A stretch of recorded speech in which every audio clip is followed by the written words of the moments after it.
Hello everyone, എല്ലാവർക്കും PSC tips and ട്രിക്സിൻ്റെ പുതിയൊരു ക്ലാസ്സിലേക്ക് സ്വാഗതം. നമ്മൾ 5th സ്റ്റാൻഡേർഡ് മുതൽ 10th സ്റ്റാൻഡേർഡ് വരെയുള്ള NCERTയുടെ ചാപ്റ്റേഴ്സാണ് ഇപ്പോൾ പഠിച്ചു വന്നുകൊണ്ടിരിക്കുന്നത്. നമ്മൾ തിങ്കളാഴ്ച മുതൽ ശനിയാഴ്ച വരെ എല്ലാ ദിവസവും നമ്മുടെ NCERTയുടെ ക്ലാസ്സസ് ഇവിടെ പ്രൊവൈഡ് ചെയ്യുന്നുണ്ട്. അപ്പോൾ ഈ ക്ലാസ്സസിൽ നമ്മളിപ്പോൾ ഇതുവരെ സോഷ്യൽ സയൻസിൻ്റെ ടെക്സ്റ്റ് ബുക്കുകളാണ് നമ്മൾ കവർ ചെയ്ത് വന്നുകൊണ്ടിരുന്നത്. ഒരുവിധപ്പെട്ട ഹിസ്റ്ററി, ജോഗ്രഫി, പൊളിറ്റി സെഷൻസ് ഒക്കെ നമ്മൾ കംപ്ലീറ്റ് ചെയ്തിട്ടുണ്ട്. ഇനി അവയിൽ ബാക്കിയുള്ള അധ്യായങ്ങളാണ് പഠിച്ചു പോകുന്നത് കേട്ടോ. അപ്പോൾ ഇന്ന് നമ്മൾ അതിനായിട്ട് 10th സ്റ്റാൻഡേർഡിലുള്ള സാമൂഹ്യശാസ്ത്രം ഭാഗം 2 വരുന്ന ഒരധ്യായമാണ് പഠിക്കുന്നത്. അപ്പോൾ നമ്മളെ ക്ലാസ് ഏതാണ് എന്നുള്ളത് അറിയാനായിട്ട് നിങ്ങൾ ടെലിഗ്രാം ചാനലിൽ ജോയിൻ ചെയ്യുക. ടെലിഗ്രാം ചാനലിൽ കൃത്യമായിട്ട് അടുത്ത ദിവസത്തേക്ക് വേണ്ട ടൈം ടേബിൾ ഇടുന്നതായിരിക്കും. ഏതൊക്കെ ക്ലാസ്സുകൾ ഏതൊക്കെ സമയത്ത് ഉണ്ട് എന്നറിയാൻ പറ്റും. അതുപോലെ NCERTയുടെ ഏത് ചാപ്റ്ററാണ് ഇന്നത്തെ ദിവസം അല്ലെങ്കിൽ അടുത്ത ദിവസം പഠിക്കുന്നത് എന്നുള്ളത് അറിയാനായിട്ട് പറ്റും കേട്ടോ. അപ്പോൾ ഇന്ന് നമ്മൾ പഠിക്കാൻ പോകുന്നു ഈ ഒരു ടെക്സ്റ്റ് ബുക്കിൽ നമ്മൾ ആകെ ഒരു ചാപ്റ്റർ മാത്രമേ പഠിച്ചിട്ടുള്ളൂ. ജനാധിപത്യം ഒരു ഇന്ത്യൻ അനുഭവം എന്ന ഈ ഒരു അധ്യായം മാത്രമേ പഠിച്ചിട്ടുള്ളൂ. നമ്മൾ ഇന്ന് സ്വാതന്ത്ര്യത്തിനായുള്ള ബഹുജന മുന്നേറ്റം എന്ന അധ്യായത്തിലേക്കാണ് കടക്കുന്നത്. സ്വാതന്ത്ര്യത്തിനായുള്ള ബഹുജന മുന്നേറ്റം എന്ന 6th ചാപ്റ്ററാണ് നമ്മൾ ഇന്ന് പഠിക്കാനായിട്ട് പോകുന്നത്. അപ്പോൾ ആദ്യം തന്നെ നമുക്കിവിടെ മനസ്സിലാക്കേണ്ട ഒരു കാര്യം എന്താണെന്ന് വെച്ചാൽ, ആധുനിക ലോകം സാക്ഷ്യം വഹിച്ചിട്ടുള്ള ഏറ്റവും വലിയ ബഹുജന മുന്നേറ്റം ഏതായിരുന്നു? നമ്മുടെ ഇന്ത്യൻ സ്വാതന്ത്ര്യ സമരമാണ്. അതായത് കച്ചവടത്തിനായിട്ട് ഇന്ത്യയിലെത്തിയ യൂറോപ്യർ രാഷ്ട്രീയ അധികാരം കൈവശപ്പെടുത്തുകയും ജനങ്ങളെയും പ്രകൃതി സമ്പത്തിനെയും ഒക്കെ ചൂഷണം ചെയ്യുകയും ചെയ്തതോടെയാണ് ഒരു വലിയ വിഭാഗം ജനങ്ങൾ ചെറുത്തുനിൽപ്പുകൾ നടത്തിയത്. അപ്പോൾ ഇത്തരത്തിൽ 19ാം നൂറ്റാണ്ടിൻ്റെ അവസാനത്തിൽ ഇന്ത്യയിൽ ഒരു ആധുനിക ദേശീയ ബോധം രൂപപ്പെട്ടതോടെ ബ്രിട്ടീഷ് അധിനിവേശത്തിനെതിരെ സംഘടിതമായിട്ടുള്ള സമരങ്ങൾ ആരംഭിക്കുകയുണ്ടായി. തുടർന്ന് മഹാത്മാഗാന്ധി നേതൃത്വം നൽകിയിട്ടുള്ള കാലഘട്ടത്തിൽ ഇന്ത്യൻ സ്വാതന്ത്ര്യ സമരത്തിലുണ്ടായിട്ടുള്ള സുപ്രധാനമായിട്ടുള്ള സംഭവ വികാസങ്ങളാണ് ഈ ഒരു അധ്യായത്തിൽ സ്വാതന്ത്ര്യത്തിനായിട്ടുള്ള ബഹുജന മുന്നേറ്റം എന്ന ഈ ഒരു പാഠഭാഗത്ത് നമ്മൾ പഠിക്കാനായിട്ട് പോകുന്നത്. അങ്ങനെ ഗാന്ധിജിയുടെ നേതൃത്വത്തിൽ നടന്ന ബഹുജന സമരങ്ങൾ, ഈ സമരങ്ങളിലെ വിവിധ വിഭാഗം ജനങ്ങളുടെ പങ്കാളിത്തം, സമാന്തരമായി നടന്ന മറ്റ് ജനമുന്നേറ്റങ്ങൾ ഏതൊക്കെയാണ്, എങ്ങനെയൊക്കെയാണ് എന്നുള്ള വിശദാംശങ്ങളാണ് ഈ അധ്യായത്തിൽ നമ്മൾ പഠിക്കുന്നത്. ഈ ഒരു പാഠഭാഗം ആരംഭിക്കുമ്പോൾ ആദ്യം തന്നെ നൽകിയിട്ടുള്ളത് ഒരു മഹത്തായ വിചാരണ എന്താണെന്ന് വെച്ചാൽ, ജസ്റ്റിസ് CN ബ്രൂംഫീൽഡിൻ്റെ വിധിന്യായമാണ് ഇവിടെ നൽകിയിട്ടുള്ളത്. Government circuit house, Ahmedabad, March 18, 1922. Sessions judge justice CN Broomfield മുമ്പാകെ prosecutor sir J.D. Strangman, advocate general, Bombay. ഇവിടെ നൽകിയിട്ടുള്ള ഒരു വിചാരണ വാക്കുകളാണ് നമുക്ക് നോക്കാം. പ്രതിക്ക് ബോധിപ്പിക്കാനുള്ള കാര്യങ്ങൾ കേട്ട ശേഷം ജഡ്ജി ബ്രൂംഫീൽഡ് പ്രതിയെ വണങ്ങി. തുടർന്ന് വിധി പ്രസ്താവിച്ചു. എന്താണ് വിധി എന്ന് നോക്കാം. ഒരു രാജ്യത്ത് ഒരു ന്യായാധിപന് നേരിടേണ്ടി വന്നിട്ടുള്ള ഒരു പക്ഷേ ഏറ്റവും പ്രയാസമുള്ള കാര്യമാണ് ഈ കേസിൽ നീതിപൂർവമായ വിധി പ്രസ്താവിക്കുക എന്നത്.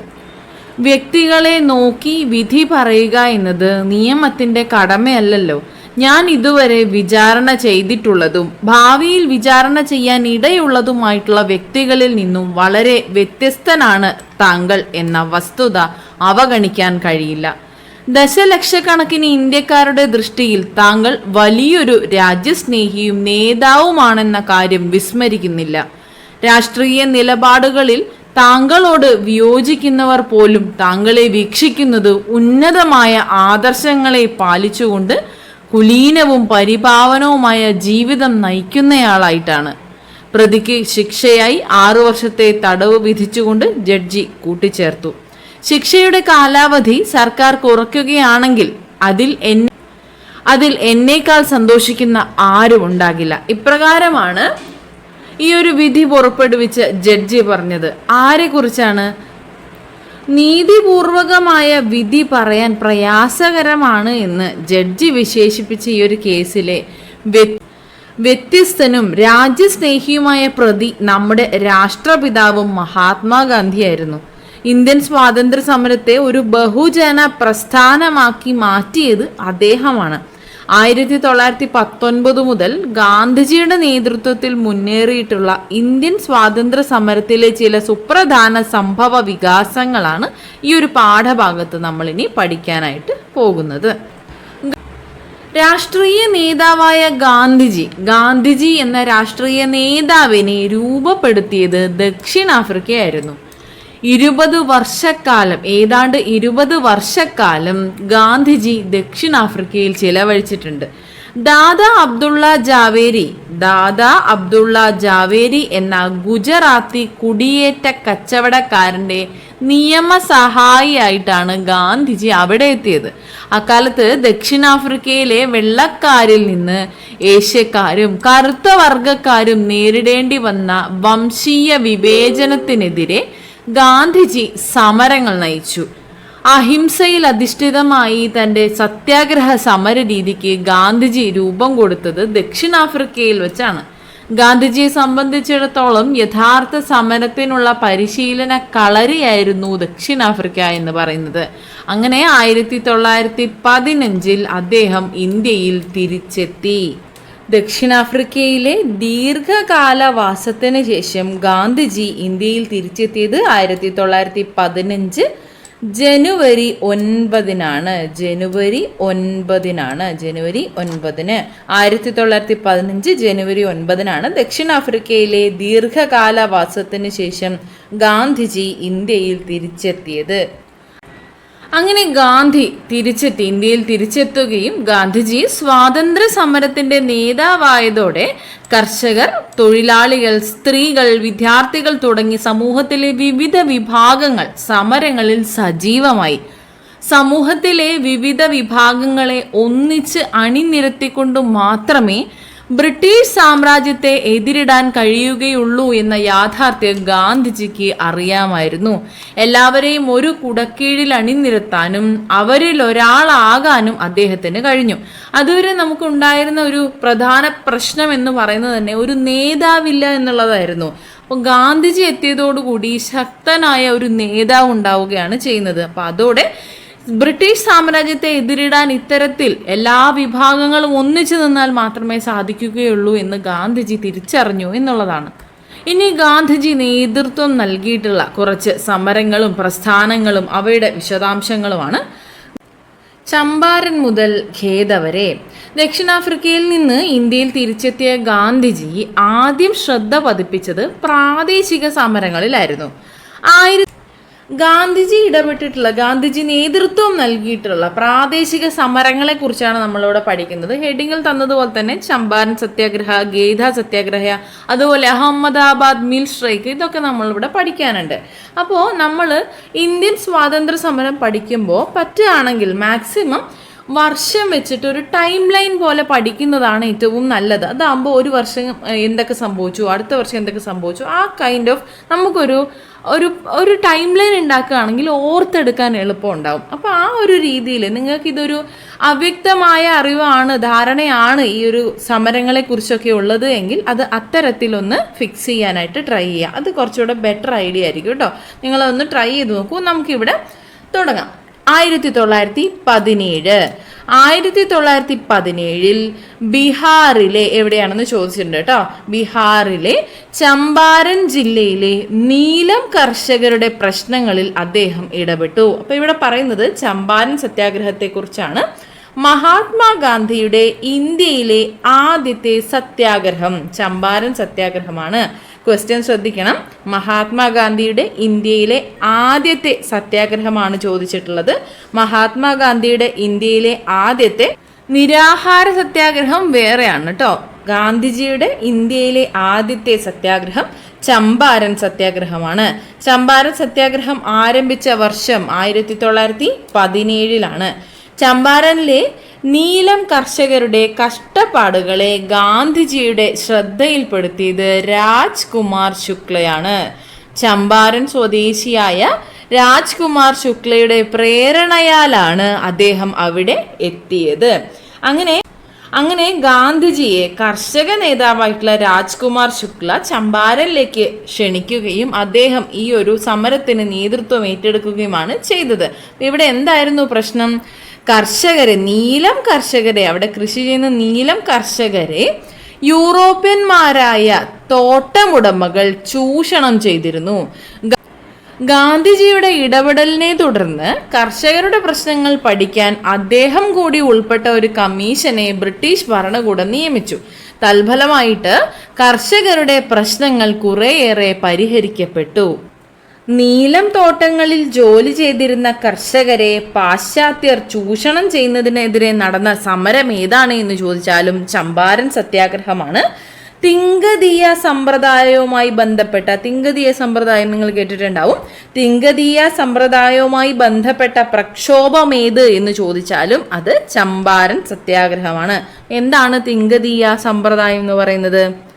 കർഷകർ അവരുടെ സ്വന്തം ഭൂമി 20% ഭാഗവും ഭൂ ഉടമകൾക്കായിട്ട് നീലം കൃഷി ചെയ്യണം എന്ന ഒരു നിർബന്ധിതമായ വ്യവസ്ഥ നിലനിന്നിട്ടുണ്ടായിരുന്നു. ആ ഒരു വ്യവസ്ഥയാണ് തിങ്കതീയ സമ്പ്രദായം എന്ന് പറയുന്നത്. അങ്ങനെ ഇവിടെ യൂറോപ്യന്മാർ കർഷകരെ, നീലം കർഷകരെ ചൂഷണം ചെയ്തിരുന്നു എന്ന് നമുക്ക് മനസ്സിലായി. അപ്പോൾ ഇവിടെ ഒരു കമ്മീഷനെ നിയമിച്ചു. ആ കമ്മീഷനെ നിയമിച്ചത് ചമ്പാരൻ സത്യാഗ്രഹത്തെക്കുറിച്ച് പഠിക്കാനായി അന്വേഷണ കമ്മീഷനെ നിയമിച്ചത് ലഫ്റ്റനന്റ് ഗവർണറായിരുന്ന സർ എഡ്വേർഡ് ഗേറ്റ് ആണ് കേട്ടോ. സർ എഡ്വേർഡ് ഗേറ്റ് ആണ് ഈ ഒരു കമ്മീഷനെ നിയമിച്ചത്. നമ്മളിവിടെ പറഞ്ഞതുപോലെ തന്നെ ഗാന്ധിജി ആ ഒരു കമ്മീഷനിൽ അംഗമായിരുന്നു. അങ്ങനെ കമ്മീഷന്റെ റിപ്പോർട്ട് സമരത്തിന് അനുകൂലമായി വരികയും അതിനെ തുടർന്ന് ചമ്പാരൻ അഗ്രേറിയൻ ബില്ല് പാസ്സാവുകയും ചെയ്തു. അപ്പോൾ 1917 ഈ ഒരു ചമ്പാരൻ സത്യാഗ്രഹം. 2017 ചമ്പാരൻ സത്യാഗ്രഹത്തിന്റെ 100ാം വാർഷികമായിരുന്നു. ഇത്തരത്തിലുള്ള വാർഷികങ്ങൾ വരുന്ന സത്യാഗ്രഹങ്ങളും സമരങ്ങളും മറ്റു കാര്യങ്ങളും അങ്ങനെ ചരിത്ര പ്രാധാന്യം അർഹിക്കുന്ന കാര്യങ്ങളൊക്കെ പഠിച്ചു വെക്കണം കേട്ടോ. അതുമായി ബന്ധപ്പെട്ട ചോദ്യങ്ങൾ കാണാറുണ്ട്. അപ്പോൾ ഇത് 2017. അപ്പോൾ ഈ പറയുന്ന പോലെ വാർഷികങ്ങൾ ശ്രദ്ധിക്കുക. ഓക്കെ, അപ്പോൾ ഇതാണ് ചമ്പാരൻ സത്യാഗ്രഹം. അടുത്തത് 1918, രണ്ടാമത്തെ വർഷമാണ് നമ്മൾ പറയുന്നത്. 1917 കഴിഞ്ഞു. തൊട്ട് താഴെ 1918 എവിടെയാണ്? ഗുജറാത്തിൽ. നമ്മൾ ഇനി പറയുന്നത് അഹമ്മദാബാദ് മിൽ സമരം, അഹമ്മദാബാദ് മിൽ സ്ട്രൈക്കിനെ കുറിച്ചാണ് പറയുന്നത്. 1918 ഗുജറാത്തിലെ അഹമ്മദാബാദിൽ തുണി മിൽ തൊഴിലാളികളുടെ സമരത്തിൽ ഗാന്ധിജി പങ്കാളിയായി. എന്തായിരുന്നു ഇവിടുത്തെ ആവശ്യമെന്ന് പറയുന്നത്? വേതന വർധനവ് ആവശ്യപ്പെട്ടായിരുന്നു ഈ ഒരു സമരം. അഹമ്മദാബാദ് മിൽ സ്ട്രൈക്ക് നടന്ന വർഷം 1918. ഗാന്ധിജിയുടെ നേതൃത്വത്തിൽ നടന്ന ആദ്യത്തെ നിരാഹാര സത്യാഗ്രഹം ഏതാണ്? ഗാന്ധിജിയുടെ നേതൃത്വത്തിൽ നടന്ന ആദ്യത്തെ നിരാഹാര സമരം അഹമ്മദാബാദ് മിൽ സമരമാണ്. ഈ ഒരു വേതന വർധനവ് ആവശ്യപ്പെട്ടുകൊണ്ട് ഗാന്ധിജി ഉപവാസം ആരംഭിക്കുകയും തുടർന്ന് തൊഴിലാളികളുടെ വേതനത്തിൽ വർധനവ് ലഭിക്കുകയും ചെയ്തു എന്നുള്ളതാണ്. അഹമ്മദാബാദിൽ മില്ലുടമകളും തൊഴിലാളികളും തമ്മിൽ നടന്ന സമരമാണ് അഹമ്മദാബാദ് മിൽ സമരം. ഈ ഒരു സമരത്തെക്കുറിച്ച് ഗാന്ധിജിയെ അറിയിച്ച വ്യക്തി, അഹമ്മദാബാദിലെ തുണിമിൽ തൊഴിലാളികൾ നേരിടുന്ന പ്രശ്നങ്ങൾ ഗാന്ധിജിയെ അറിയിച്ചത് അനസൂയ ബഹൻ എന്ന വ്യക്തിയാണ് കേട്ടോ. ഈ ഒരു സമരത്തിലാണ് തൊഴിലാളികൾക്ക് പ്ലേഗ് ബോണസുമായി ബന്ധപ്പെട്ട് 35% വേതന വർധനവ് വേണം എന്നുള്ള രീതിയിൽ ഗാന്ധിജി നിരാഹാരം അനുഷ്ഠിക്കുകയും തുടർന്ന് സമരത്തിൻ്റെ സന്ധി സംഭാഷണത്തിന് വേദിയായിക്കൊണ്ട് ഈ ഒരു സമരം 21 ദിവസം നീണ്ടു നിൽക്കുകയും അങ്ങനെ ഈ ഒരു തൊഴിലാളികളുടെ വേതനത്തിൽ വർധനവ് വരികയും ചെയ്തു. അങ്ങനെ സമരം വിജയിച്ചു എന്നുള്ളതാണ്. അപ്പോൾ 1918 ഒരു സമരം നമ്മൾ കണ്ടല്ലോ, ഗുജറാത്തിലെ അഹമ്മദാബാദിൽ നടന്ന തുണിമിൽ സമരമാണ് കണ്ടത്. ഇനി 1918 തന്നെയുള്ള മറ്റൊരു സമരമാണ് നോക്കുന്നത്. 1918 ഗുജറാത്തിലെ തന്നെ ഖേദയിൽ കർഷകർക്ക് വേണ്ടി ഗാന്ധിജി നടത്തിയ സമരമാണ് ഖേദ സത്യാഗ്രഹം. ഖേദ സത്യാഗ്രഹം നടന്ന വർഷം 1918. ഖേദ സത്യാഗ്രഹം നടന്നത് 1918. നേതൃത്വം നൽകിയത് ഗാന്ധിജിയാണ്. കാർഷിക നികുതിയുമായി ബന്ധപ്പെട്ട് 1918 ഗാന്ധിജി നേതൃത്വം നൽകിയ സമരമാണ് ഖേദ സത്യാഗ്രഹം. പ്രകൃതിക്ഷോഭം മൂലം കൃഷിനാശമുണ്ടായിട്ടുള്ള ഖേദയിൽ കർഷകർക്ക് നികുതി അടയ്ക്കാൻ കഴിഞ്ഞിരുന്നില്ലാത്ത ഒരു സാഹചര്യമായിരുന്നു ഉണ്ടായിരുന്നത്. ആ ഒരു സാഹചര്യത്തിൽ നികുതി ഇളവ് ആവശ്യപ്പെട്ടുകൊണ്ട് കർഷകർ സമരം തുടങ്ങുകയും ഗാന്ധിജി ഗ്രാമങ്ങൾ തോറും സഞ്ചരിച്ച് കർഷകർക്ക് ആവേശം പകരുകയും ചെയ്തു. വൈകാതെ വിളനാശം നേരിട്ട കർഷകർക്ക് നികുതി ഇളവ് നൽകാൻ സർക്കാർ തയ്യാറാവുകയും ചെയ്തു. ഈ ഒരു സമരത്തിൽ ഗാന്ധിജിയെ അനുഗമിച്ച പ്രധാനപ്പെട്ട ചില നേതാക്കളുണ്ട്. സർദാർ വല്ലഭായ് പട്ടേൽ, ഇന്ദുലാൽ യാഗ്നിക് തുടങ്ങിയവരൊക്കെ ഗാന്ധിജിയെ അനുഗമിച്ച ഖേദ സത്യാഗ്രഹത്തിൽ പങ്കെടുത്തിട്ടുള്ള പ്രധാനപ്പെട്ട നേതാക്കളാണ്. സർദാർ വല്ലഭായ് പട്ടേൽ ഖേദ സത്യാഗ്രഹത്തിൽ ഗാന്ധിജിയെ പിന്തുണച്ചുകൊണ്ട് അദ്ദേഹത്തിന്റെ വക്കാലത്ത് ഉപേക്ഷിക്കുകയും ചെയ്തിട്ടുണ്ട്. അപ്പൊ ഇത്തരത്തിൽ നടന്ന ഒരു സമരമാണ് ഖേദ സത്യാഗ്രഹം. 1918 ഈ പഠിച്ച 1917 സത്യാഗ്രഹം, 18 2 സത്യാഗ്രഹങ്ങൾ, ഇത്തരത്തിലുള്ള 3 സത്യാഗ്രഹങ്ങളിലൂടെ തന്നെ ഈ 3 സമരങ്ങളിലൂടെ ഗാന്ധിജി എന്ന പുതിയൊരു ദേശീയ നേതാവിന്റെ ഉദയത്തിനാണ് ഇന്ത്യ സാക്ഷ്യം വഹിച്ചത്. അദ്ദേഹത്തിന്റെ രാഷ്ട്രീയ നിലപാടും അഹിംസയിൽ അധിഷ്ഠിതമായിട്ടുള്ള സത്യാഗ്രഹ സമര രീതികളുമൊക്കെ ഇന്ത്യക്കാർ പരിചയപ്പെടുകയായിരുന്നു ഈ സമരമുറകളിലൂടെ, ഈ സമരങ്ങളിലൂടെ. ഇനി ഒന്നാം ലോക യുദ്ധവും ഇന്ത്യയും. 1914 മുതൽ 1918 വരെയാണ് ഒന്നാം ലോക യുദ്ധം. നമ്മൾ മുന്നേയുള്ള ക്ലാസ്സുകളിൽ കണ്ടിരുന്നു. ഒന്നാം ലോക യുദ്ധം ഇന്ത്യയിൽ വലിയ സാമ്പത്തിക പ്രത്യാഘാതങ്ങൾ സൃഷ്ടിച്ചു. ഏതൊക്കെയാണ്? യുദ്ധത്തിന്റെ പേരിൽ ജനങ്ങളുടെ മേൽ അധിക നികുതി ചുമത്തപ്പെട്ടു. സൈനികരുടെ ആവശ്യത്തിനായിട്ട് വൻതോതിൽ ധാന്യങ്ങൾ കയറ്റുമതി ചെയ്ത് ഭക്ഷ്യക്ഷാമത്തിന് ഇടയാക്കുകയുണ്ടായി. ആദ്യകാല വിളനാശവും പകർച്ചവ്യാധികളും സ്ഥിതി കൂടുതൽ ദുരിതപൂർണമാക്കുകയും നിരവധി പേർ ക്ഷാമം മൂലം മരണപ്പെടുകയും ചെയ്തു. ഇതുകൂടാതെ ലക്ഷക്കണക്കിന് സൈനികർ മരണപ്പെട്ടു.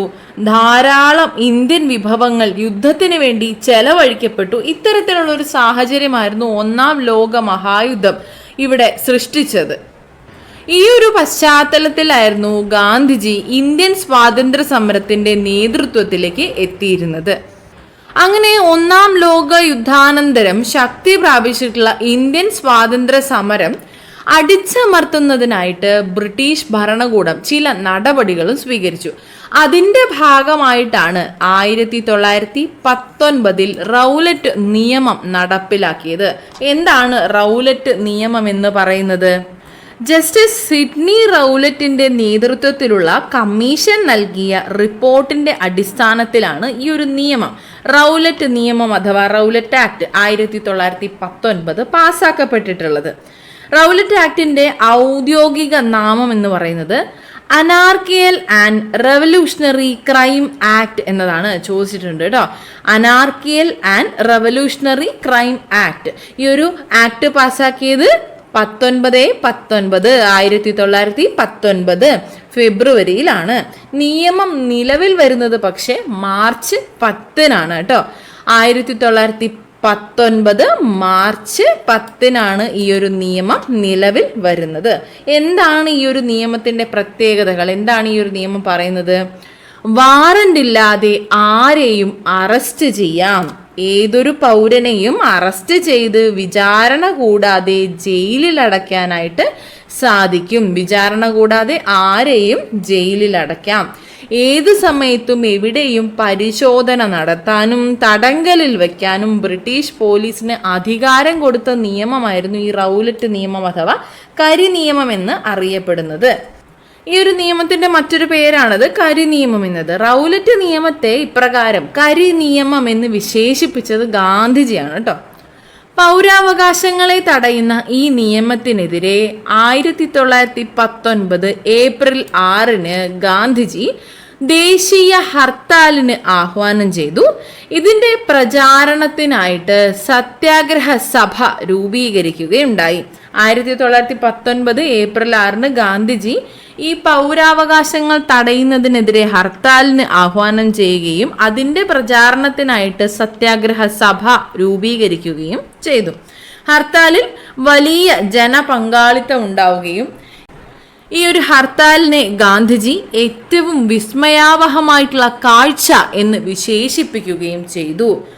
പിന്നീട് പഞ്ചാബ്, ലാഹോർ എന്നിവിടങ്ങളിൽ റൗലറ്റ് നിയമത്തിനെതിരായിട്ടുള്ള സമരം വളരെ ശക്തമാവുകയും പഞ്ചാബിലെ ജനകീയ നേതാക്കളായിട്ടുള്ള ഡോക്ടർ സത്യപാൽ, ഡോക്ടർ സെയ്ഫുദ്ദീൻ കിച്ലു എന്നിവരെ അറസ്റ്റ് ചെയ്ത് ജയിലിൽ അടച്ചു. PYQ ആണ് കേട്ടോ. പഞ്ചാബ്, ലാഹോർ എന്നിവിടങ്ങളിൽ റൗലറ്റ് നിയമത്തിനെതിരായിട്ടുള്ള സമരം ശക്തമായി. റൗലറ്റ് നിയമത്തിനെതിരായിട്ടുള്ള ഹർത്താലിനോടനുബന്ധിച്ച് നടന്ന പ്രതിഷേധ റാലിക്ക് നേതൃത്വം നൽകിയവരായിരുന്നു ഡോക്ടർ സത്യപാൽ, അതുപോലെ ഡോക്ടർ സെയ്ഫുദ്ദീൻ കിച്ലു എന്നിവർ.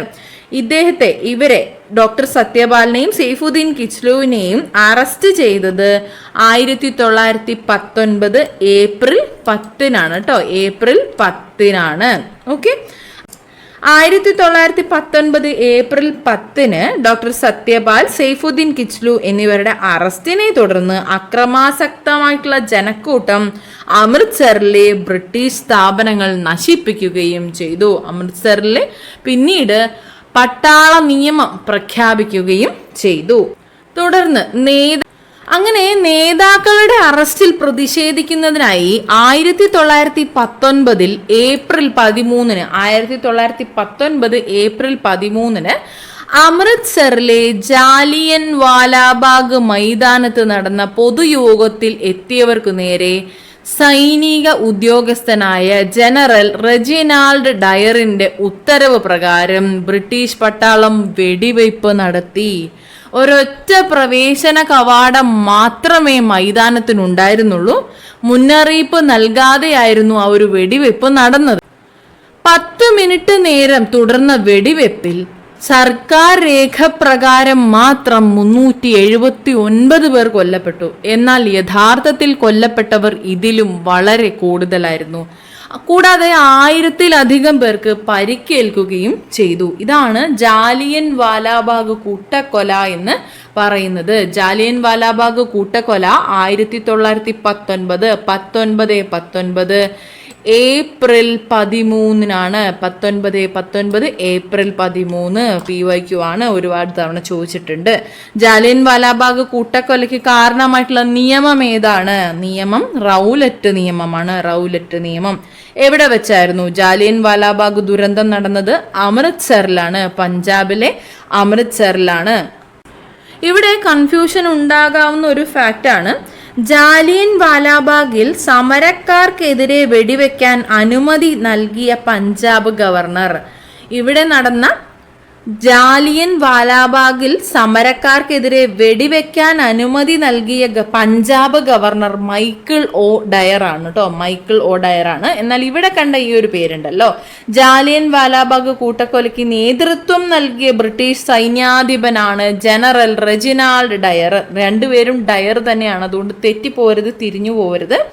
ജാലിയൻ വാലാബാഗിൽ സമരക്കാർക്കെതിരെ വെടിവെക്കാൻ അനുമതി നൽകിയ പഞ്ചാബ് ഗവർണർ മൈക്കിൾ ഒ ഡയറും ജാലിയൻ വാലാബാഗ് കൂട്ടക്കൊലയ്ക്ക് നേതൃത്വം നൽകിയ ബ്രിട്ടീഷ് സൈന്യാധിപൻ ജനറൽ റെജിനാൾഡ് ഡയറുമാണ്. ഓക്കെ ആണല്ലോ.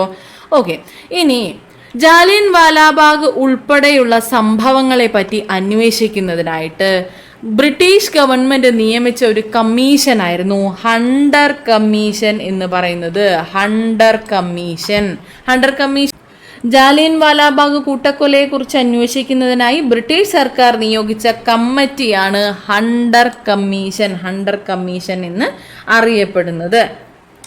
ഈ ഒരു കമ്മീഷന് മുൻപാകെ ഹാജരായിട്ടുള്ള ജനറൽ ഡയറിനോട് കമ്മീഷൻ ചോദിച്ച ചോദ്യങ്ങളും അതിന്റെ ഉത്തരവുമാണ് ഇവിടെ നൽകിയിട്ടുള്ളത്. നമുക്ക് അടുത്തതിലേക്ക് കടക്കാം. ബഹുജന സമരത്തിലേക്ക്. റൗലറ്റ് നിയമത്തിനെതിരായ സമരം സ്വാതന്ത്ര്യ സമരത്തിലെ ഒരു വഴിത്തിരിവായിരുന്നു. എന്നാൽ അത് പ്രധാനമായും നഗരമേഖലകളിലായിരുന്നു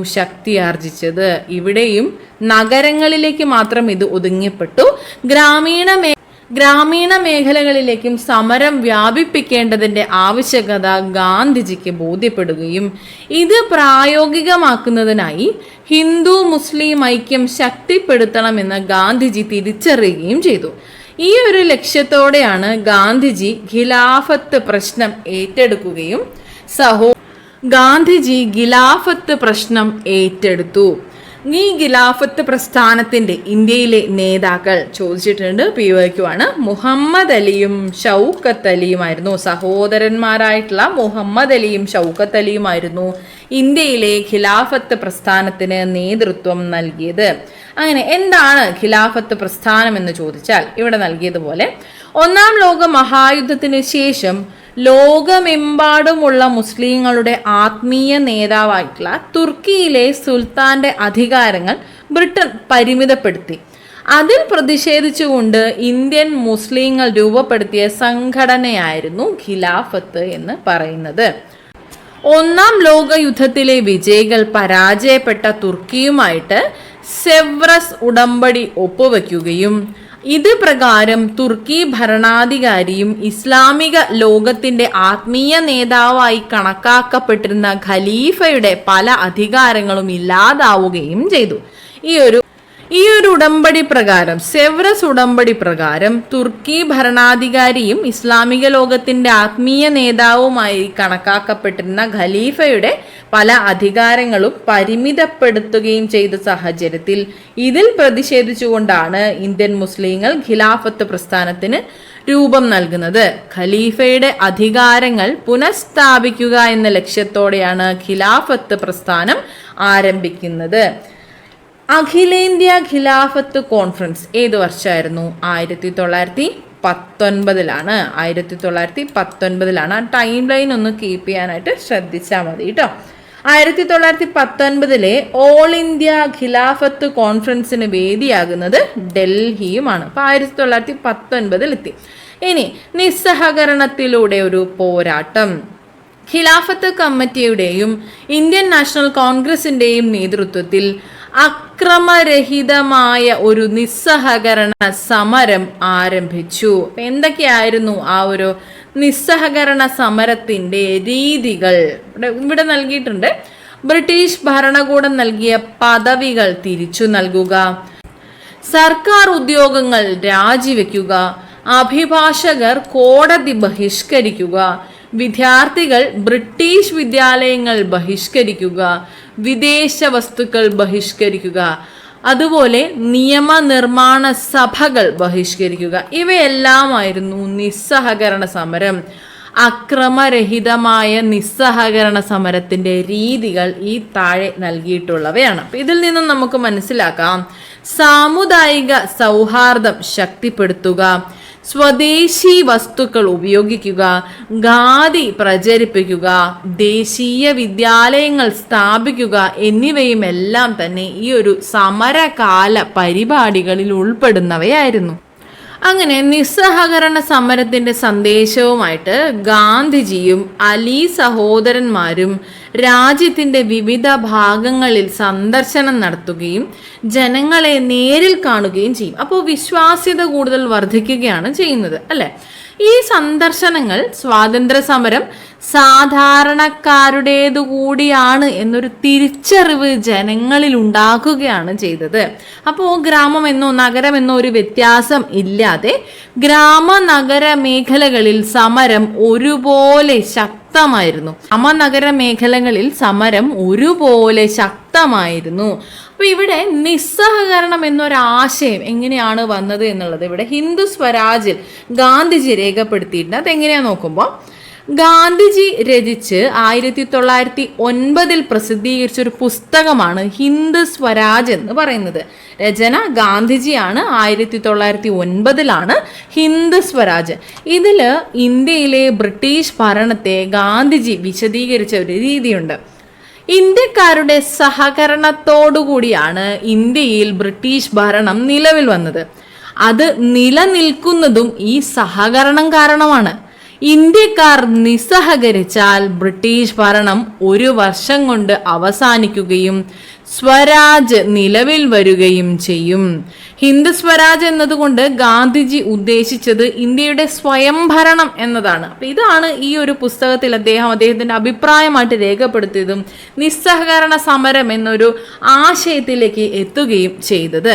അങ്ങനെ ഗ്രാമനഗര മേഖലകളിൽ സമരം ഒരുപോലെ തന്നെ ശക്തമാവുകയും സമരത്തിൽ സമൂഹത്തിലെ വിവിധ വിഭാഗം ജനങ്ങളുടെ പങ്കാളിത്തം ഉണ്ടാവുകയും ചെയ്തു. അത് എപ്രകാരമാണ് എന്നുള്ളത് ഇവിടെ നൽകിയിട്ടുണ്ട്, നമുക്ക് നോക്കാം. സ്ത്രീകൾ, തൊഴിലാളികൾ, വിദ്യാർത്ഥികൾ, ഗോത്ര ജനത, കർഷകർ എന്നിവരെല്ലാവരും തന്നെ ഈ ഒരു സമരത്തിൽ ഒറ്റക്കെട്ടായി പ്രവർത്തിക്കുകയും ചെയ്തു. എങ്ങനെയാണ്?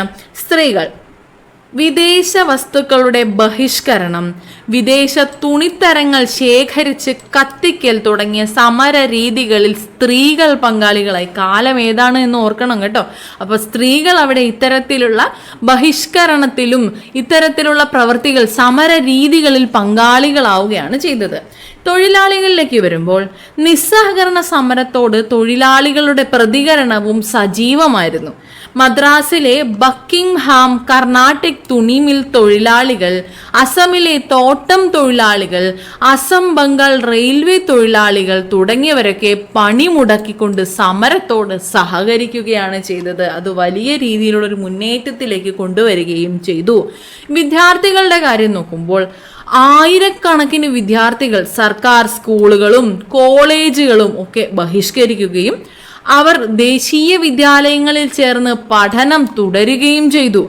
ബനാറസിലെ കാശി വിദ്യാപീഠം, ഗുജറാത്ത് വിദ്യാപീഠം, അലിഗഡിലെ ജാമിയ മില്ലിയ ഇസ്ലാമിയ എന്നിവ ഇക്കാലത്ത് ആരംഭിച്ചിട്ടുള്ള ദേശീയ വിദ്യാഭ്യാസ സ്ഥാപനങ്ങളാണ്. വിദ്യാർത്ഥികളുടെ പങ്കാളിത്തം നമുക്ക് മനസ്സിലായി. ഇനി ഗോത്ര ജനത. ബ്രിട്ടീഷുകാർ നടപ്പിലാക്കിയിട്ടുള്ള വന നിയമങ്ങൾ ലംഘിച്ചുകൊണ്ട് ഗോത്ര ജനത സമരത്തിൽ പങ്കാളികളാവുകയാണ്. വനവിഭവങ്ങൾ ശേഖരിക്കുന്നതിന് ഈ ഒരു നിയമം തടസ്സമാവുകയും ചെയ്തിരുന്നു. കർഷകരിലേക്ക് വരുമ്പോൾ ധാരാളം കർഷകർ സമരത്തിൽ പങ്കാളികളായി. ജവഹർലാൽ നെഹ്റുവിന്റെ നേതൃത്വത്തിൽ അവധ് കിസാൻ സഭ രൂപീകരിച്ചത് ഇക്കാലത്തായിരുന്നു. ഈ ഒരു സമരം നടക്കുന്ന ഈ ഒരു കാലത്തായിരുന്നു. ബംഗാളിലെ കാർഷിക മേഖലയിൽ ചണം കൃഷി ബഹിഷ്കരണ സമരം നടന്നു. ചണം കൃഷി ബഹിഷ്കരണ സമരം ബംഗാളിലെ കാർഷിക മേഖലയിൽ നടക്കുകയും ചണത്തിന് പകരം നെല്ലും പരുത്തിയും കൃഷി ചെയ്യാനായി തീരുമാനമെടുക്കുകയും ചെയ്തു എന്നുള്ളതാണ്. എന്തിനാണ് ഇത്തരത്തിൽ ചണത്തിന് പകരം നെല്ലും പരുത്തിയും ഇവർ തെരഞ്ഞെടുക്കാനുള്ള കാരണം? ചണത്തിന് പകരം നെല്ലും പരുത്തിയും കൃഷി ചെയ്യുന്നതിനുള്ള തീരുമാനം എന്തുകൊണ്ട് എന്ന് ചോദിച്ചാൽ, ചണത്തിന്റെ ലഭ്യത ഇല്ലാതെയാക്കി ബ്രിട്ടീഷ് ഉടമസ്ഥതയിലുള്ള ചണമില്ലുകൾ പൂട്ടിക്കുക, നെൽകൃഷി വ്യാപിപ്പിച്ചുകൊണ്ട് ഭക്ഷ്യവസ്തുക്കളുടെ ലഭ്യത ഉറപ്പാക്കുക, പരുത്തി ലഭ്യമാക്കുക എന്നതുവഴി നെയ്ത്തുജോലിയും ഖാദി ഉപയോഗവും വർദ്ധിപ്പിക്കുക എന്നതായിരുന്നു ഈ ഒരു തീരുമാനത്തിന് പിന്നിലെ ചേതോവികാരം എന്ന് പറയുന്നത്. അപ്പൊ ഇവിടെ നമുക്ക് കണ്ടാൽ മനസ്സിലാകും, ഇത്തരത്തിൽ ഗ്രാമ നഗര മേഖലകളിൽ സമരം ഒരുപോലെ തന്നെ വരികയും സമരത്തിൽ സമൂഹത്തിലെ വിവിധ വിഭാഗം ജനങ്ങളുടെ പങ്കാളിത്തം വളരെ ശക്തിയേറിയതുമായിരുന്നു. ഈ ഒരു നിസ്സഹകരണ പ്രസ്ഥാനം 1920 1920-22 കാലഘട്ടത്തിലാണ്. 1920 നാഗ്പൂർ സമ്മേളനത്തിലാണ് നിസ്സഹകരണ പ്രസ്ഥാനത്തെ അംഗീകരിച്ചുകൊണ്ടുള്ള കോൺഗ്രസ് സമ്മേളനം. 1920 നാഗ്പൂർ സമ്മേളനം. ഈ ഒരു സമ്മേളനത്തിന്റെ അധ്യക്ഷൻ ആരാണ്? 1920 നാഗ്പൂർ സമ്മേളനത്തിന്റെ അധ്യക്ഷൻ ആരാണ്? നിങ്ങളൊരു കാര്യം ചെയ്യൂ, നിങ്ങളത് കമന്റ് ചെയ്യൂ കേട്ടോ. 1920 നാഗ്പൂർ സമ്മേളനത്തിന്റെ അധ്യക്ഷൻ ആര് എന്നുള്ളത് നിങ്ങൾ കമന്റ് ചെയ്യാം. അതിലൂടെ അത് പഠിക്കുകയും ചെയ്യാം കേട്ടോ. 1920 നാഗ്പൂർ സമ്മേളനത്തിന്റെ അധ്യക്ഷൻ ആര് എന്നുള്ളത് കമന്റ് ചെയ്യാം കേട്ടോ. ഓക്കെ, അങ്ങനെ നിസ്സഹകരണ സമരം നടന്നുകൊണ്ടിരിക്കെ 1922 മറ്റൊരു സംഭവം ഉണ്ടായി. 1922 ഫെബ്രുവരി 5 ഉത്തർപ്രദേശിലെ ചൗരി ചൗരയിൽ സമരക്കാരും പോലീസുകാരും തമ്മിൽ സംഘർഷമുണ്ടാവുകയും പ്രകോപിതരായിട്ടുള്ള ജനക്കൂട്ടം പോലീസ് സ്റ്റേഷന് തീവെക്കുകയും ഇതിനെ തുടർന്ന് 22 പോലീസുകാർ കൊല്ലപ്പെടുകയും ചെയ്തു. ഇവിടെ എന്താണ് പ്രശ്നം? നമ്മൾ ഈ ഒരു സമരമാർഗം മുന്നോട്ട് കൊണ്ടുവരുമ്പോൾ നിസ്സഹകരണം, അഹിംസ, ഇവിടെയെല്ലാം നമ്മൾ ഉദ്ദേശിച്ചത് എന്താണ്? അക്രമാസക്തമല്ലാത്ത മാർഗം എന്നുള്ളതാണ്. അഹിംസാ മാർഗമാണ് ഉദ്ദേശിച്ചിരുന്നത്. അപ്പൊ ഇവിടെ സമരം അഹിംസാ മാർഗത്തിൽ നിന്ന് വ്യതിചലിക്കുന്നതായിട്ട് ഗാന്ധിജി മനസ്സിലാക്കുകയും നിസ്സഹകരണം പിൻവലിക്കുകയും ചെയ്തു. 1922 ഫെബ്രുവരി 5 സ്വാതന്ത്ര്യ സമരവുമായി ബന്ധപ്പെട്ട് നടന്ന സംഭവമാണ് ചൗരി ചൗര പോലീസ് സ്റ്റേഷൻ ആക്രമണം എന്ന് പറയുന്നത്. ചൗരി ചൗരയില് പ്രകടനം നടത്തുകയായിരുന്ന ജനക്കൂട്ടത്തിന് നേരെ പോലീസ് വെടിവെക്കുകയും ഇതിൽ പ്രതിഷേധിച്ചുകൊണ്ട് ജനങ്ങൾ പോലീസ് സ്റ്റേഷന് തീ കൊളുത്തുകയും 22 പോലീസുകാർ മരിക്കുകയും ചെയ്ത സംഭവമാണ് ചൗരി ചൗര സംഭവം എന്ന് പറയുന്നത്. എവിടെയാണ്? ഉത്തർപ്രദേശിലെ ഗോരഖ്പൂർ ജില്ലയിലാണ്. ചൗരി ചൗര സംഭവം എന്നുള്ളത് അഹിംസാ മാർഗത്തിൽ നിന്ന് മാറിയുള്ള ഒരു രീതി ആയതുകൊണ്ട് ഗാന്ധിജി നിസ്സഹകരണ പ്രസ്ഥാനം പിൻവലിച്ചു. ഇതേ തുടർന്ന് ഈ ഒരു തീരുമാനം മറ്റ് നേതാക്കളെ അമ്പരിപ്പിക്കുകയും ഗാന്ധിജി കടുത്ത വിമർശനങ്ങൾക്ക് വിധേയനാവുകയും ചെയ്തു. ഗാന്ധിജിയുടെ സമരമാർഗം അഹിംസയായതുകൊണ്ട് അതിൽ നിന്ന് വ്യതിചലിച്ച സാഹചര്യത്തിലാണ് ഗാന്ധിജി ഒരു നിസ്സഹകരണ സമരം പിൻവലിക്കുന്നത്. അങ്ങനെ സുഭാഷ് ചന്ദ്രബോസ് ഈ ഒരു തീരുമാനത്തെ ദേശീയ ദുരന്തം എന്ന് വിശേഷിപ്പിക്കുകയുണ്ടായി. പിന്നീട് ഗാന്ധിജിയെ അറസ്റ്റ് ചെയ്യുകയും വിചാരണയ്ക്ക് ശേഷം 6 വർഷത്തെ തടവിന് ശിക്ഷിക്കുകയും ചെയ്തു. ഈ ഒരു വിചാരണയെക്കുറിച്ചാണ് നമ്മൾ ആദ്യം ഈ ഒരു അധ്യായത്തിന്റെ ആദ്യ ഭാഗത്ത് നമ്മൾ കണ്ട വിചാരണ എന്നുള്ളത്. ഇനി ഇവിടെ നൽകിയിട്ടുള്ള ചിരാല പെരാല എന്താണിത്? നിസ്സഹകരണ സമരകാലത്ത് ശ്രദ്ധേയമായ ജനകീയ സമരം നടന്ന ആന്ധ്രയിലെ ഗുണ്ടൂർ ജില്ലയിലെ ചെറുനഗരമായിരുന്നു ഈ ചിരാല പെരാല. ഈ നഗരത്തെ മുനിസിപ്പൽ കോർപ്പറേഷനായി ഉയർത്താനായിട്ട് ഗവൺമെന്റ് ഒരു നീക്കം ആരംഭിക്കുകയും ഇത് അവിടുത്തെ നികുതി ഭാരം വൻതോതിൽ വർദ്ധിപ്പിക്കാൻ ഇടയാക്കുകയും ചെയ്തു. ഇതിനെതിരെ ദുഗ്ഗിരാല ഗോപാലകൃഷ്ണ എന്ന ഇദ്ദേഹത്തിന്റെ നേതൃത്വത്തിൽ 15,000-ഓളം വരുന്ന ജനങ്ങൾ നികുതി നിഷേധ സമരം നടത്തുകയും നഗരം ഒഴിഞ്ഞു പോവുകയും ചെയ്തു. 11 മാസക്കാലം അവർ മറ്റൊരിടത്താണ് കഴിയുകയും ചെയ്തത്. ഈ ഒരു സംഭവമാണ് ചിരാല പെരാല എന്നതുകൊണ്ട് ഇവിടെ അർത്ഥമാക്കുന്നത്. അങ്ങനെ നമ്മളിവിടെ പറഞ്ഞതുപോലെ നിസ്സഹകരണ സമരകാലത്ത് തിരഞ്ഞെടുപ്പുകളും നിയമനിർമ്മാണ സഭകളും ഒക്കെ ബഹിഷ്കരിച്ചു എന്ന് പറഞ്ഞിട്ടുണ്ടായിരുന്നു. നിയമനിർമ്മാണ സഭകളും ഇവിടെ ബഹിഷ്കരിച്ചു എന്ന് പറഞ്ഞിരുന്നു. ഇവിടെ ഇതിനോട് വിയോജിപ്പുണ്ടായിരുന്ന കുറച്ച് കോൺഗ്രസ് നേതാക്കൾ ഉണ്ടായിരുന്നു. CR ദാസ്, മോത്തിലാൽ നെഹ്റു തുടങ്ങിയവരൊക്കെ, CR ദാസ്, മോത്തിലാൽ നെഹ്റു എന്നിവരൊക്കെ ഇതിന് വിയോജിപ്പുണ്ടായിരുന്ന നേതാക്കളായിരുന്നു. ഇവർ പിന്നീട് CR ദാസും മോത്തിലാൽ നെഹ്റുവും പിന്നീട് ഇവരുടെ നേതൃത്വത്തിൽ 1923 സ്വരാജ് പാർട്ടി രൂപീകരിച്ചു. നിസ്സഹകരണ പ്രസ്ഥാനത്തിന്റെ പെട്ടെന്നുണ്ടായ പിൻവാങ്ങലിനെ തുടർന്ന് കോൺഗ്രസിൽ ഒരു അഭിപ്രായ വ്യത്യാസം ഉണ്ടാവുകയും അതിന്റെ ഫലമായിട്ട് കോൺഗ്രസിൽ നിന്നും ഇവർ CR ദാസും മോത്തിലാൽ നെഹ്റുവും വിട്ടുപോവുകയും അവർ ആരംഭിച്ചിട്ടുള്ള സംഘടനയുമാണ് ഈ പറയുന്ന സ്വരാജ് പാർട്ടി എന്നത്. ഇപ്പൊ ടൈം ലൈനിൽ നമ്മൾ 1923 1923 സ്വരാജ് പാർട്ടി രൂപീകരിക്കുന്നത്. സ്വരാജ് പാർട്ടി രൂപീകൃതമായ വർഷം 1923 ജനുവരി 1. ഓക്കെ, ഇനി ഈ ഒരു സ്വരാജ് പാർട്ടി രൂപീകരിക്കുന്നതിനുള്ള ലക്ഷ്യം എന്ന് പറയുന്നത് നിയമനിർമ്മാണ സഭകളെ പോരാട്ടത്തിനുള്ള വേദിയാക്കുകയായിരുന്നു ഇവരുടെ ലക്ഷ്യം എന്ന് പറയുന്നത്.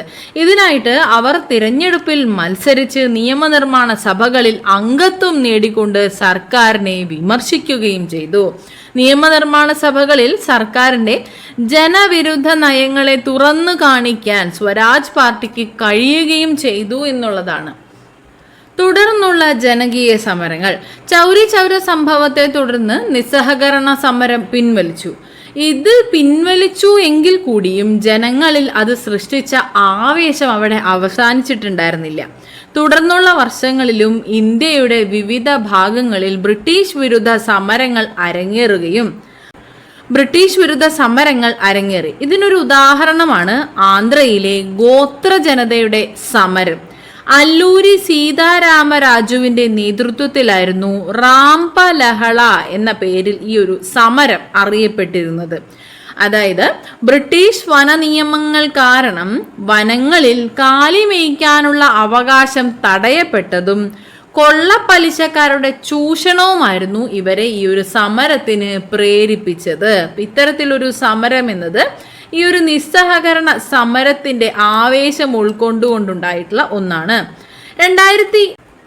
2500 ചതുരശ്ര മൈൽ ഭൂമേഖല സമരക്കാരുടെ നിയന്ത്രണത്തിലായിരുന്നു. Malabar special police, Assam rifles എന്നീ സൈനിക വിഭാഗങ്ങളെ ഉപയോഗിച്ചുകൊണ്ടാണ് സമരം അടിച്ചമർത്തിയത്. ഈ ഒരു സമരത്തിനിടയിൽ അല്ലൂരി സീതാരാമരാജു കൊല്ലപ്പെടുകയുണ്ടായി. വിദ്യാർത്ഥി യുവജന പ്രസ്ഥാനങ്ങൾ ശക്തിപ്പെട്ടതും ഈ ഒരു കാലത്തായിരുന്നു. പൂർണ്ണ സ്വാതന്ത്ര്യം എന്നതായിരുന്നു ഈ ഒരു പ്രസ്ഥാനങ്ങളൊക്കെ മുന്നോട്ട് വെച്ചിട്ടുള്ള ലക്ഷ്യമെന്ന് പറയുന്നത്. ജവഹർലാൽ നെഹ്റുവും സുഭാഷ് ചന്ദ്രബോസും ഇന്ത്യ മുഴുവൻ സഞ്ചരിച്ചുകൊണ്ട് വിദ്യാർത്ഥികളെയും യുവജനങ്ങളെയും ഒക്കെ അഭിസംബോധന ചെയ്യുകയും ചെയ്തു. ഇവിടെ നൽകിയിട്ടുണ്ട് 100 തികയുന്ന കൂടിക്കാഴ്ച എന്നത്. ഇന്ത്യൻ ദേശീയ പ്രസ്ഥാനത്തെ നയിച്ച ഗാന്ധിജിയും കേരളത്തിലെ നവോത്ഥാന പ്രസ്ഥാനത്തിന് നേതൃത്വം നൽകിയ ശ്രീനാരായണ ഗുരുവും 1925 മാർച്ച് 12 വർക്കലയിലെ ശിവഗിരി മഠത്തിനടുത്തുള്ള വനജാക്ഷി മന്ദിരത്തിൽ വച്ച് കൂടിക്കാഴ്ച നടത്തുകയുണ്ടായി. ഈ 2 മഹത് വ്യക്തികളുടെ കൂടിക്കാഴ്ചയ്ക്ക് 2025 മാർച്ച് 12 ഒരു 100 തികയുകയാണ്. ഇപ്പം നമ്മൾ നേരത്തെ പറഞ്ഞതുപോലെ ഇവിടെ വരുന്ന 100 തികയുന്ന ഇത്തരത്തിലുള്ള ചരിത്ര സംഭവങ്ങൾ ഓർത്തിരിക്കേണ്ടതാണ്. ഈ ഒരു ഡേറ്റ് ചോദിച്ചിട്ടുണ്ട്. 1925 മാർച്ച് 12 വർക്കലയിലെ ശിവഗിരിയിൽ വെച്ചാണ് ഗാന്ധിജിയും ശ്രീനാരായണ ഗുരുവും തമ്മിൽ കണ്ടുമുട്ടുന്നത്. അപ്പോൾ ഇത്രയാണ് ഇന്നത്തെ ക്ലാസ്സിൽ നമ്മൾ ഉൾപ്പെടുത്തുന്നത്. ഈ ഒരു അധ്യായം പൂർത്തിയായിട്ടില്ല. നമ്മളിവിടെ വെച്ച് ഇന്നത്തെ ഒരു ക്ലാസ് അവസാനിപ്പിക്കുകയാണ്. ഇതുവരെ പറഞ്ഞ കാര്യങ്ങളെല്ലാം നിങ്ങൾക്ക് ക്ലിയർ ആയി എന്ന് വിശ്വസിക്കുന്നു. ഈ പറഞ്ഞതുപോലെ ഒരു ടൈം ലൈൻ ഉണ്ടാക്കി നിങ്ങളൊന്ന് പഠിക്കാനായിട്ട് ശ്രമിച്ചു നോക്കൂ. കുറച്ചുകൂടി എളുപ്പമായിരിക്കുമെന്ന് വിശ്വസിക്കുന്നു. അപ്പോൾ എല്ലാവരും നന്നായിട്ട് പഠിക്കുക. ഈ ചാപ്റ്ററിൻ്റെ അടുത്ത ഭാഗമായിട്ട് നാളെ വരാം. ഓക്കെ, അപ്പോൾ എല്ലാവർക്കും താങ്ക് യു സോ മച്ച്.